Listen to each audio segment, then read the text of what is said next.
There comes a moment, not loud, not dramatic, but quiet and irreversible.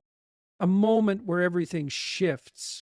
Not because you exploded, not because you sought revenge, but because you chose clarity over chaos, silence over performance, wisdom over ego. They thought they had you figured out. They saw your grace as weakness, your silence as fear, your withdrawal as defeat. But what they missed was that every step back you took wasn't retreat. It was redirection. It was you choosing your ground. And while they were playing games, you were mastering the board. Now the game is over. And the trap, it wasn't yours. It was theirs, built by pride, by manipulation, by the assumption that you'd never rise. But you did. And now they're trapped, not by you, but by the very design they created to contain you. Let's talk about how it happened. Strategic silence is a form of strength. In a world that rewards noise and quick reactions, choosing silence is often misunderstood. People expect you to speak, to defend, to justify yourself in the heat of conflict. And when you don't, they assume you're weak. They mistake your silence for surrender. What they don't understand is that silence can be one of the most intelligent responses to manipulation and chaos. It is not the absence of power, it is the refinement of it. You didn't respond to every accusation.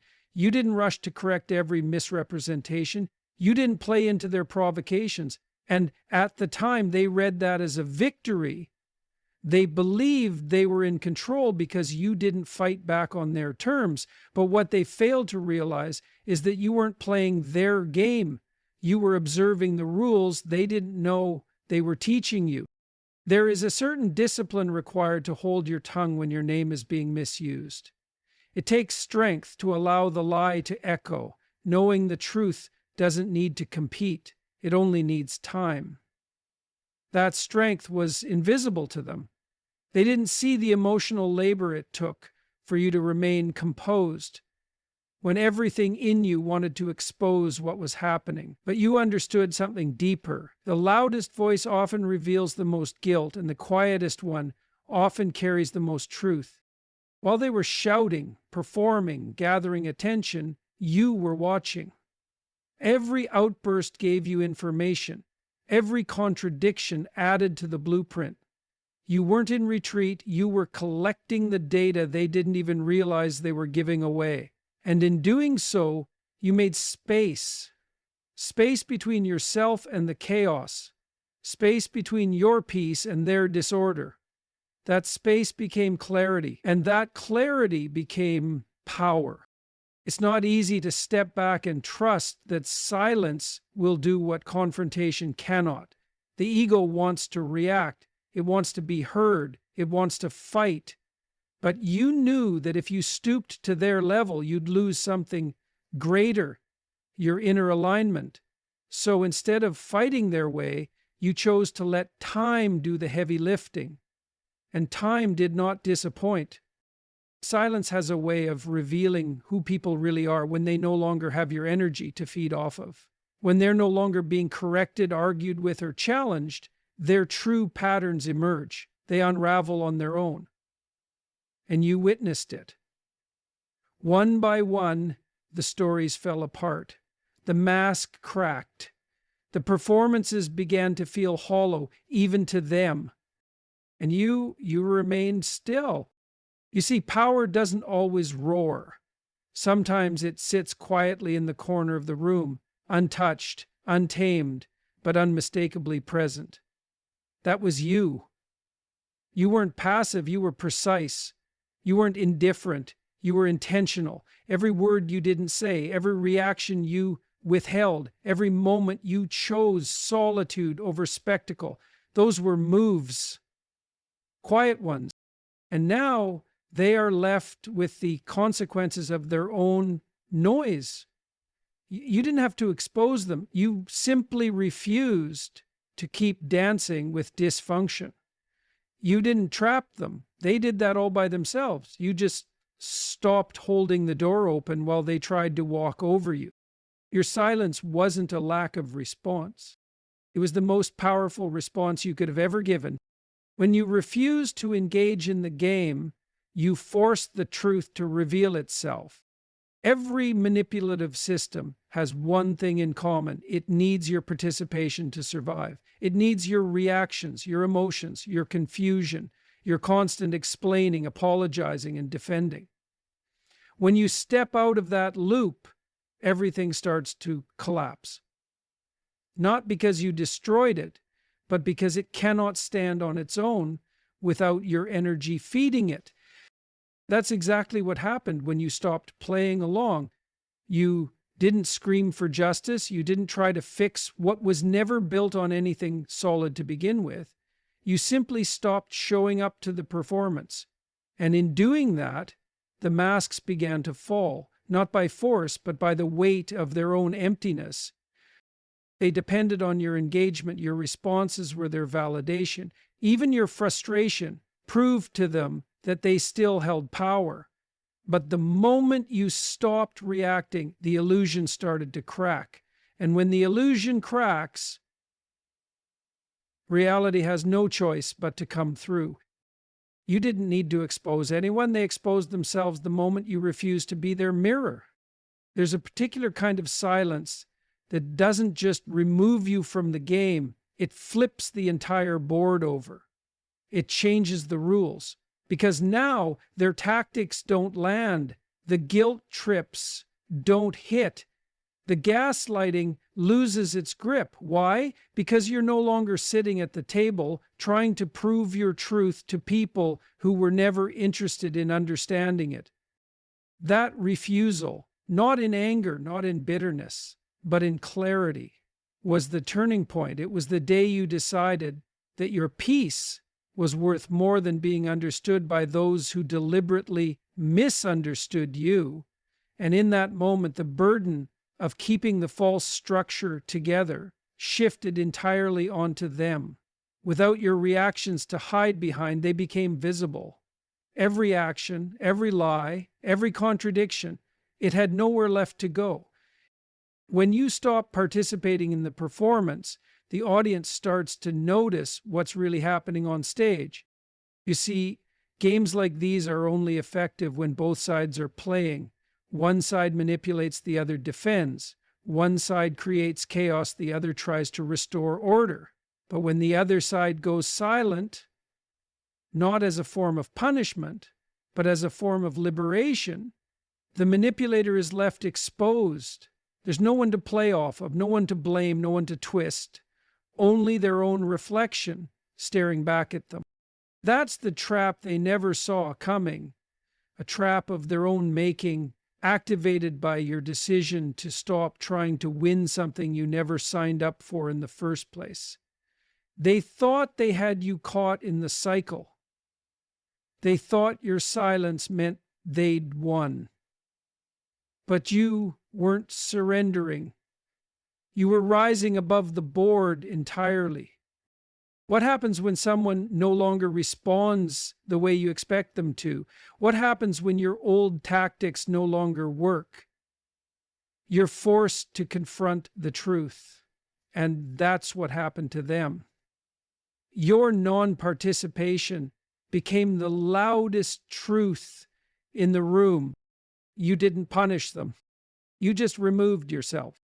You took your attention, your energy, your care, and your voice, and you walked. And that absence, that's what revealed what was real all along. Those who underestimated you didn't realize you were learning while they were playing. They thought they were clever, subtle, in control. They believed you were naive, passive, maybe even lost. They misread your quiet as confusion, your kindness as a lack of insight, and your willingness to forgive as a weakness they could exploit. What they never imagined, not for a moment, was that you were actually paying attention, not in the way they expected, not emotionally flailing or visibly tracking every slight, but silently collecting truths piece by piece. While they were busy playing games, twisting narratives, reshaping stories, trying to provoke and control. You were studying. You were watching every inconsistency, memorizing every shift in tone, tracking every time their actions contradicted their words. You weren't caught in their web. You were learning how it was spun. And they made it easy. Because when people feel like they have control over you, they get comfortable. They drop their guard. Their arrogance becomes their blind spot. They think the absence of resistance means compliance, when in truth it often means calculation. You weren't reacting because you were understanding. Not just them, but yourself, your boundaries, your worth, your capacity to stay composed while under pressure. You learned not to explain yourself to people committed to misunderstanding you. You learned to stop pouring energy into trying to prove your loyalty to those who used your loyalty as leverage. You learned that being underestimated is not an insult. It's an opportunity, because while they were focused on winning, you were becoming something they couldn't see coming. There's a powerful transformation that happens in silence. Not the silence of defeat, but the silence of awakening. The kind where you start putting the pieces together. The kind where you see patterns in behavior that no apology can unwrite. The kind where you stop asking, why would they do this to me? And start saying, now I see who they are. They thought they had you figured out. They thought your predictable reactions gave them the upper hand. But you were never predictable. You were just patient. You gave people chances. You wanted to believe the best. But once that final piece of clarity landed, you shifted, quietly, steadily, without announcement. You changed the rules of engagement, not by retaliating, but by exiting the arena completely. And when you did, the balance of power shifted. Because all of their moves were designed to function in your presence. They depended on your participation to justify their behavior. The moment you stepped back, their performance collapsed under its own weight. Now they look around and realize something haunting. They played themselves. They showed their entire hand to someone who never needed to raise their voice to win. They exposed their intentions to someone who was never blind, just quiet, just watching, just learning. What they underestimated wasn't your intelligence. It was your discipline, your ability to endure the discomfort long enough to see the truth, your refusal to let their actions define your response. They never saw the evolution happening in the background. But now they live in the consequences of your clarity. While they played, you prepared. While they performed, you transformed.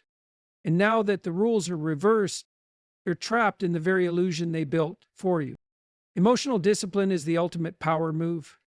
Power isn't always loud. It doesn't always show itself in dominance, volume, or confrontation. Sometimes the most commanding presence in the room is the one who refuses to be pulled into emotional chaos, the one who holds their center when everything around them is designed to destabilize. That was you. You didn't take the bait. You didn't lash out even when provoked.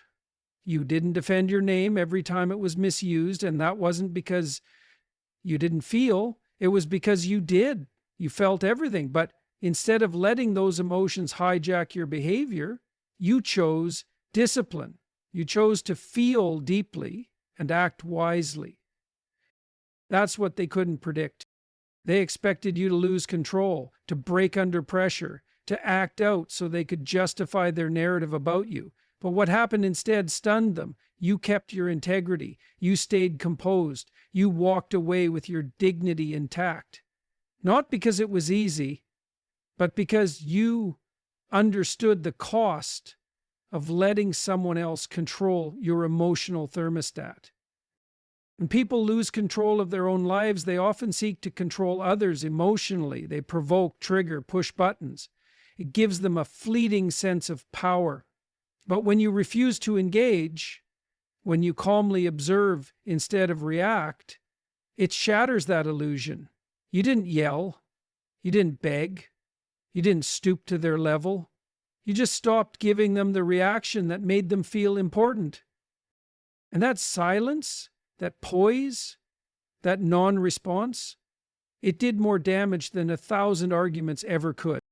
You showed that your peace wasn't up for negotiation, that your self-respect wasn't dependent on how others treated you. You didn't play victim, and you didn't try to become their savior either. You stood in the middle, grounded, self-aware, emotionally present, and you chose a higher path, not because you were detached, but because you were rooted. They tried to trigger you because they mistook emotional control for emotional absence. But it was never absence. It was mastery. You felt the hurt, the betrayal, the disrespect. You processed it, but you didn't let it dictate your next move. That separation between feeling and reaction, that's where real power lives. Emotional discipline means you don't argue just to be heard. You don't chase closure from people who never offered honesty. You don't try to prove your worth to those who were committed to misunderstanding it. You don't fight battles that only drain your spirit and cost you your center. You recognize that some people don't need correction, they need distance. Some situations don't need retaliation, they need your absence. And you gave it to them, not as punishment, but as protection for yourself.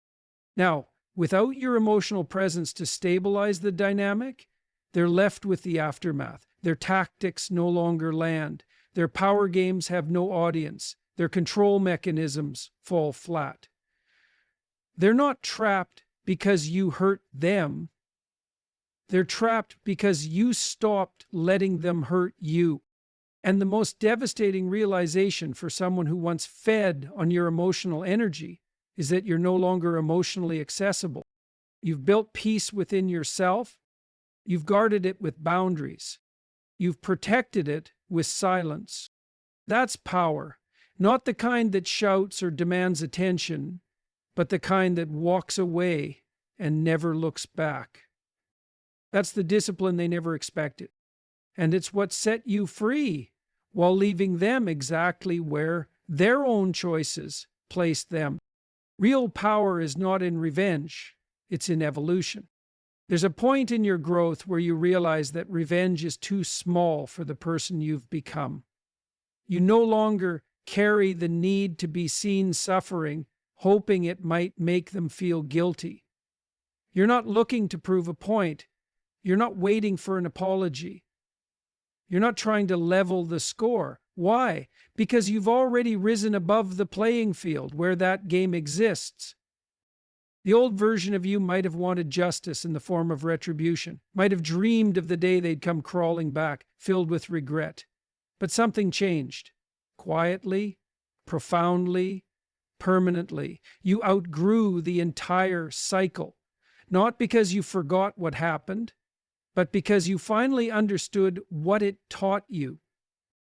That's where the true shift happens, when you stop asking, why did this happen to me?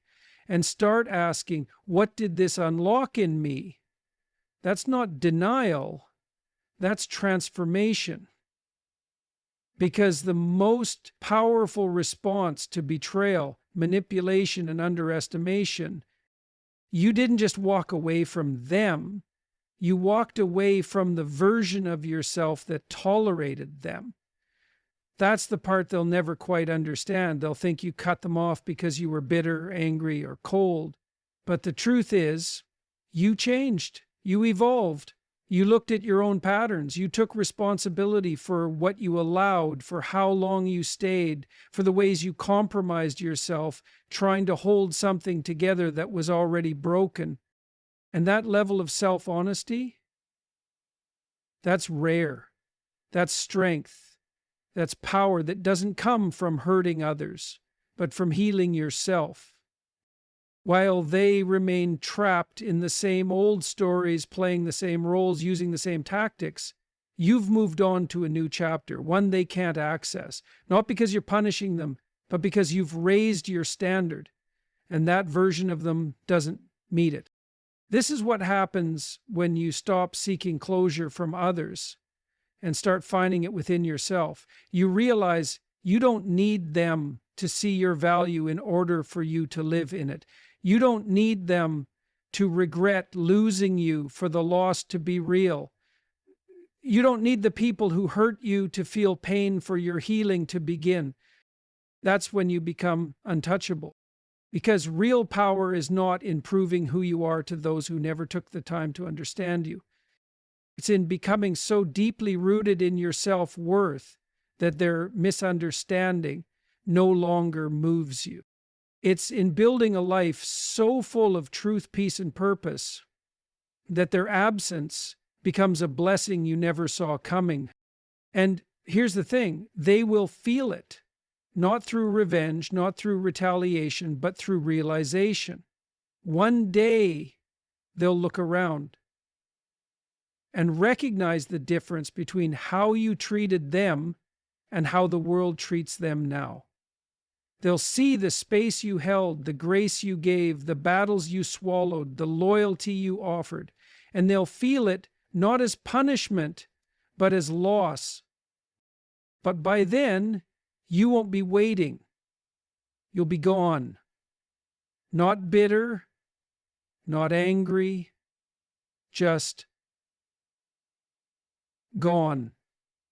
Living, growing, thriving on a level they no longer have access to because they never chose to grow with you.